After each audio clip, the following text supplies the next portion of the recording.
আজকে সকালে দেখো জ্যাম পাউরুটি নিয়ে বসে পড়েছি আমি আর আমার মেয়ে খাবো বলে।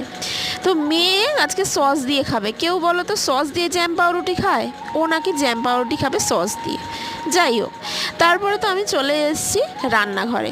আজকে যেহেতু মঙ্গলবার নিরামিষ, তাই জন্য দেখো উচ্ছে ভাজা আর পেঁপে আলুর তরকারি বানিয়েছি। আর এইদিকে উচ্ছে ভাজাটা আগে প্রথমে ভেজে নিয়ে তারপরে এই যে তরকারিটাও বানিয়ে নিয়েছি পেঁপে আলুর। তারপরে আমি স্নান টান করে চলে গেছিলাম ঠাকুর পুজো দিতে। আজকে অনেকটা লেট হয়ে গেছে জানো তো ঠাকুর পুজোটা দিতে। আর এদিকে খাওয়া দাওয়া শেষ করে দেখো একটা পার্সেল চলে এসছে।